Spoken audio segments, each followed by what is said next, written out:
The conservatism of Black women on TikTok.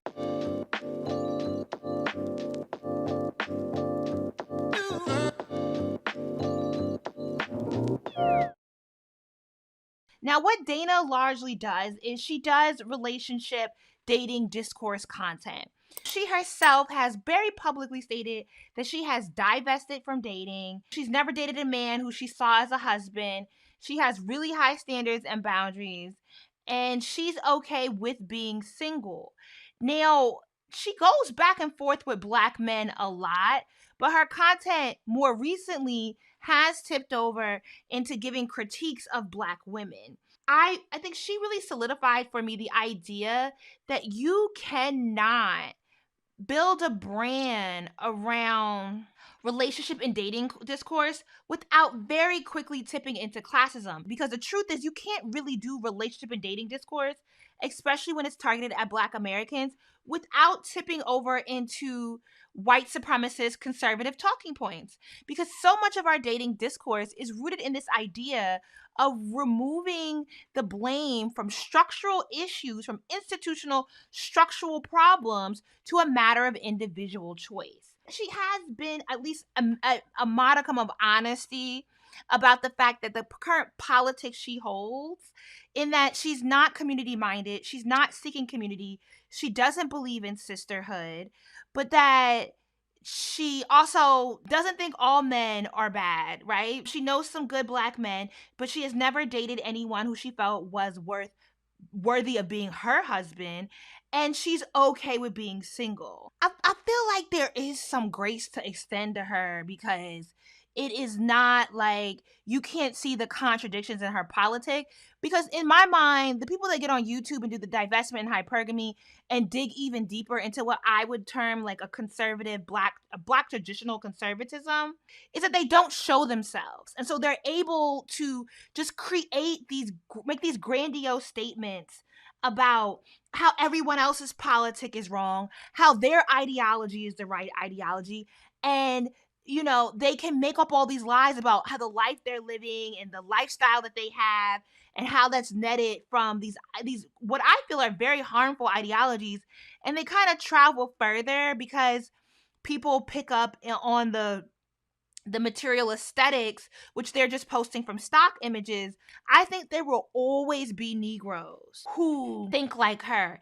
And in particular, what happens is, younger generations may be perceived as more revolutionary, having a more radical politic, but as you age, as you try to survive under capitalism, people naturally become more conservative once they have children, once they experience a loss of life, whether typically it's their parents or the elders in their family.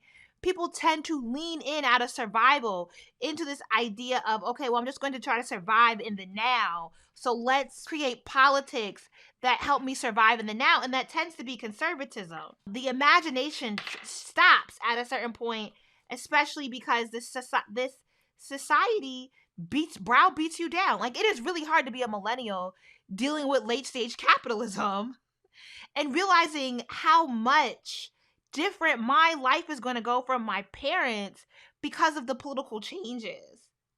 And so I understand the tread of where people go from having a more liberal leftist politic to suddenly leaning into a conservatism. And for Black women in particular, there is respectability politics that are very, very rooted in a Black middle class politic. To say that respectability politics and misogyny are buzzwords when there is so much academic text exploring the meaning and the theories that undergird this language. Like, why is Dana so offended by the term when she initially said, thank you, if that's my politic, that's my politic? But why she herself didn't bother to go look it up or do any sort of reading about it? Respectability politics is a term coined by Evelyn Brooks Higginbotham. You literally only gotta read chapter 1. It's the Black Church, a Gendered Perspective, okay? Let's discuss. Page 15. The Baptist women's preoccupation with respectability reflected a bourgeois vision that vacillated between an attack on the failure of America to live up to its liberal ideas of equality and justice, and an attack on the values and lifestyle of those blacks who transgressed white middle class propriety. Thus, the woman's pronouncements appeared to swing from radical to conservative. They revealed their conservatism when they attributed institutional racism to the negative public behavior of their people, as if rejection of gaudy colors in dress, snuff dipping, baseball games on Sunday, and other forms of improper decorum could eradicate the pervasive racial barriers that surrounded Black Americans.